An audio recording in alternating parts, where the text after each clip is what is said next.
जय हिंद। फिर से आप सभी का स्वागत है आपके अपने इस YouTube channel new MJ academy में। डियर स्टूडेंट्स, आज की क्लास में हम लोग कक्षा 10th क्लास के हिंदी भाग 2 वर्णिका के पहले नंबर अध्याय दही वाली मांगमा से 1 से 33 वस्तुनिष्ठ प्रश्न को देखेंगे, जो बहुत ही इंपॉर्टेंट क्वेश्चन है आपके बोर्ड परीक्षा 2023 के लिए। डियर स्टूडेंट्स, आपके बोर्ड परीक्षा में ये फर्स्ट नंबर एक्सरसाइज के जो क्वेश्चन हमने लिखे हैं वस्तुनिष्ठ, इस क्वेश्चन से बाहर आपसे एक भी क्वेश्चन नहीं पूछे जाएंगे, इसीलिए आप इस क्वेश्चन को लेकर जरूर याद कीजिए।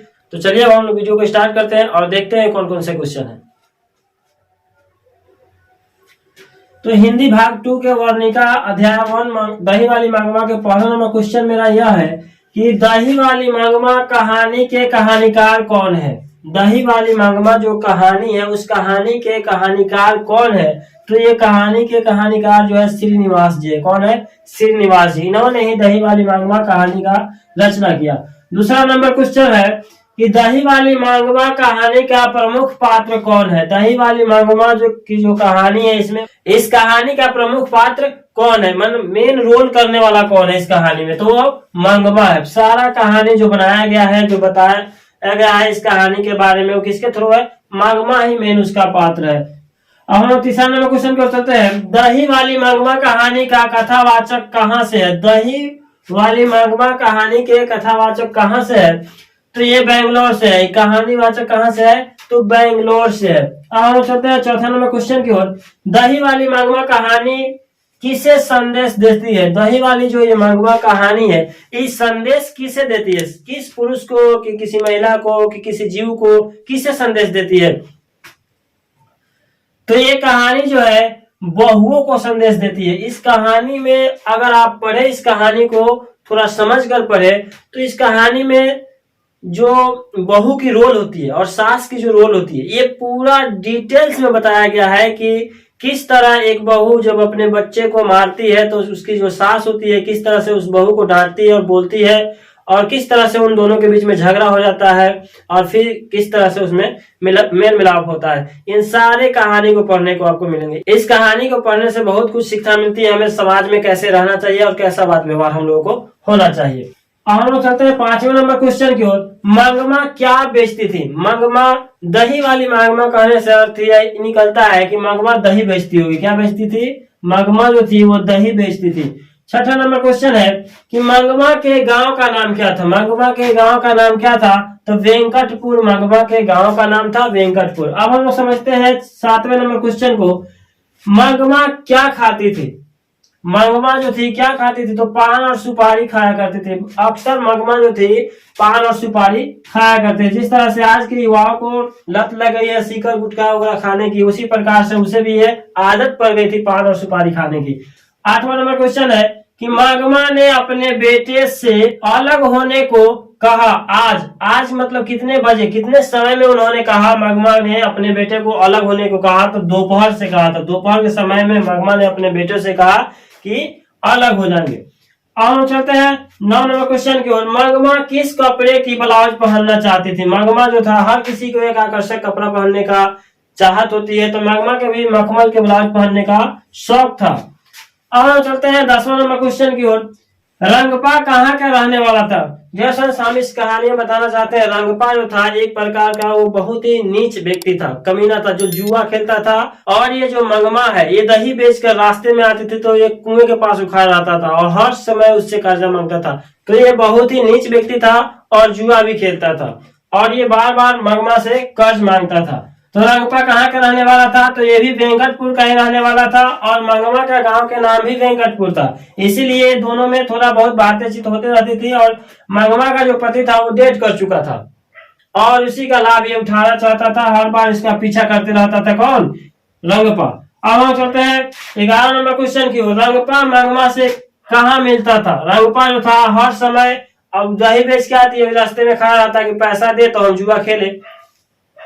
तो वो कहाँ रहता था? कुआं के पास रहता था। अमराई का एक कुआं है, वहीं पे हमेशा रंगपा खड़ा रहता था। रास्ते में उधर से दही बेच के आती और वहीं से पैसा मांगते मांगते मांगमा के घर तक पहुंच जाता था वो। अब हम चलते हैं 12 नंबर क्वेश्चन की ओर। रंगपा क्या था। रंगपा क्या था? तो ये तो हमने आपको बता दिया कि ये जुआरी था, जुआ खेलता था, तो रंगपा जुआरी था। अब हम चलते हैं 13 नंबर क्वेश्चन की ओर। लेखक ने कहानी में मगरमच्छ की उपमा किसको दिया है? लेखक ने कहानी में मगरमच्छ की उपमा किसको दिया है? तो बहू को दिया है। किसको दिया है? बहू को। अब हम चलते हैं 14 नंबर क्वेश्चन की ओर। मंगमा अपना पैसा कहाँ रखना चाहती थी? मंगमा जो थी अपना पैसा कहाँ रखना चाहती थी? तो माँ जी के पास रखना चाहती थी, क्योंकि बार बार जो जुआरी था ना रंगपा, उससे पैसा मांगने के लिए चला आता था और उसका इतना नीच बिहेवियर था कि उसको हाथ पकड़ लेता था कभी कभी पैसे के चलते। जुआरी को थोड़ा सा भी दिमाग नहीं होता है। अब हम 16 नंबर क्वेश्चन को समझ लेते हैं। मंगमा से कौन कर्ज मांग रहा था? मंगमा से कौन कर्ज मांग रहा था? जुआ खेलने वाला कौन था? रंगपा। रंगपा कर्ज मांग रहा था, जुआ हुआ खेलने के लिए वो मंगमा से कर्ज मांग रहा था। 17 नंबर क्वेश्चन है, मंगमा की बहू का क्या नाम था? मंगमा के बहू का क्या नाम था? तो इनके बहू का नाम था नंजुमा। क्या नाम था? नंजुमा। अब चलते हैं 18 नंबर क्वेश्चन की ओर। सास बहू में झगड़ा क्यों हुआ था? सास बहू में झगड़ा क्यों हुआ था? तो बच्चे को पीटने के लिए। और बच्चा गलती करेगा तो बहू मारेगी तो सास उस पर गुस्सा करती है, इसीलिए सास और बहू में क्या हो जाता है? झगड़ा हो जाता है। अब हम चलते हैं 19 नंबर क्वेश्चन की ओर। बी आर नारायण ने किस कहानी का अनुवाद किया है? बी आर नारायण ने किस कहानी का अनुवाद किया है? तो दही वाली मंगमा का उन्होंने अनुवाद किया है बी आर नारायण ने। अब हम चलते हैं 20 नंबर क्वेश्चन की ओर। दही वाली मंगमा कहानी किस भाषा से अनुदित है? दही वाली मंगमा जो कहानी है किस भाषा से अनुदित है? तो कन्नड़ भाषा से। किस भाषा से? कन्नड़ भाषा से। अब हम चलते हैं 21 नंबर क्वेश्चन की ओर। अमराई का कुआं कहाँ है? अमराई का कुआं कहाँ है? तो ये अमराई का कुआं कहाँ पे था? तो रास्ते में था। कहाँ पे था? रास्ते में। अब हम चलते हैं 22 नंबर क्वेश्चन की ओर। मंगमा को किससे विवाद था? किससे विवाद था मंगमा को? तो बहू से। अपने बहू से वो झगड़ा करती रहती थी, विवाद बहू से था। 23 नंबर क्वेश्चन की ओर चलते हैं। नजमा मंगमा की कौन थी? नजमा जो थी मंगमा की कौन थी? तो ये बहू थी। मंगमा की बहू कौन थी? तो नजमा थी। और नजमा कौन मंगमा की कौन थी? तो उनकी बहू थी। अब हम चलते हैं 24 नंबर क्वेश्चन की ओर। क्यों री राक्षसी इस छोटे से बच्चे को क्यों पीट रही है? क्यों रे राक्षसी, देहात में अक्सर भाषा सुनने को मिलती है कि क्यों रे राक्षसी इस बच्चे को, नन्हे से बच्चे को, ये मासूम बच्चे को क्यों मार रही है? तो यह कथन किसने कहा था? तो मंगमा ने। जो नजमा की सास थी उसने अपने बहू से सवाल किया कि इस मासूम से बच्चे को क्यों पीट रही हो? बच्चा है तो गलती तो करेगा ही, तो इसके लिए मारना क्या? समझाओ उसको। अब हम समझ लेते हैं 25 नंबर क्वेश्चन को। मंगमा कहाँ की रहने वाली थी? मंगमा जो थी कहाँ के रहने वाली थी? तो अवलूर के पास किसी गांव की रहने वाली थी। अवलूर के पास किसी गांव की रहने वाली थी कौन? मंगमा। अब हम लोग 26 नंबर क्वेश्चन को समझ लेते हैं कि मंगमा किस भाषा की कहानी है? मंगमा ये जो कहानी है वो किस भाषा की कहानी है? तो कन्नड़ भाषा की कहानी है। किस भाषा की कहानी है? मंगमा किस भाषा की कहानी है? तो मंगमा जो कहानी है कन्नड़ भाषा की कहानी है। और 27 नंबर क्वेश्चन को समझ लेते हैं। मंगमा मिठाई किसके लिए ले जा रही थी? मंगमा जो थी मिठाई किसके लिए ले जा रही थी? तो पोता के लिए। कोई भी दादी जो है ना अपने पोता के लिए मिठाई ले जा रही थी, तो कोई भी ले जाती है तो वो भी ले जा रही थी। 28 नंबर क्वेश्चन है कि दही वाली मंगमा शीर्षक पाठ में बहू ने सास से समझौता क्यों कर लिया? दही वाली मंगमा कहानी शीर्षक में बहू ने सास से क्यों समझौता कर लिया? तो डर से समझौता कर लिया। किससे? डर से समझौता कर लिया। अब हम समझते हैं 29 नंबर क्वेश्चन को। श्रीनिवास जी का जन्म कहाँ हुआ था? श्रीनिवास जी का जन्म कहाँ हुआ था?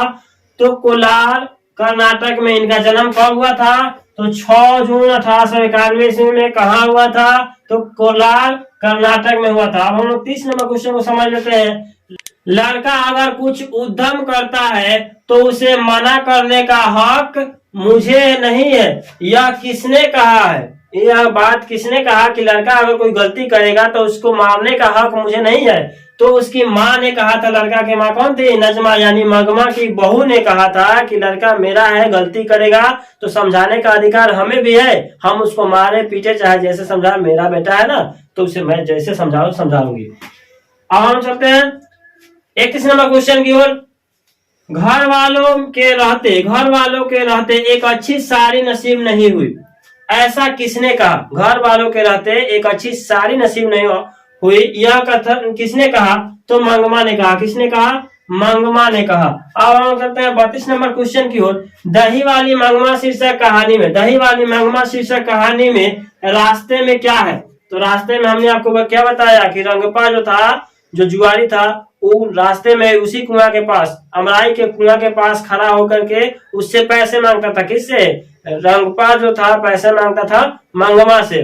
तो दही वाली मंगवा शीर्षक कहानी में रास्ते में क्या था? तो अमराई का कुआं था। क्या था? अमराई का कुआं। अब हम समझ लेते हैं 33 नंबर क्वेश्चन को, जो इस वीडियो का लास्ट क्वेश्चन है। ये भी इंपॉर्टेंट क्वेश्चन है, आप इसे भी समझ लीजिए। उस घर में अब सास बहू में स्वतंत्रता की होड़ लगी है। स्वतंत्रता का मतलब यह हुआ कि सास चाहती थी कि हमसे बहू कब अलग हो जाए, अब बहू चाहती थी कि कब हम सास से अलग हो जाए, दोनों अपना जीवन खुशी खुशी बिताए। तो यह पंक्ति किस कहानी की है? तो दही वाली मंगमा कहानी की यह पंक्ति है कि उस घर में अब सास और बहू दोनों स्वतंत्र होना चाहते थे। डियर स्टूडेंट्स, उम्मीद है कि आप ये हिंदी वर्णिका भाग 2 के पहले अध्याय दही वाली मंगमा के 1 से 33 वस्तुनिष्ठ प्रश्न को अच्छे से समझ पाएंगे। डियर स्टूडेंट्स, अगर आपको ये वीडियो अच्छी लगी है तो प्लीज चैनल को सब्सक्राइब कीजिए, वीडियो को लाइक कीजिए तथा शेयर कीजिए, ताकि मेरी हर पावरफुल वीडियो आपके पास इसी तरह सफलतापूर्वक पहुंचते रहे। डियर स्टूडेंट्स, मिलते हैं हम लोग अगले वीडियो में, तब तक के लिए धन्यवाद। जय हिंद।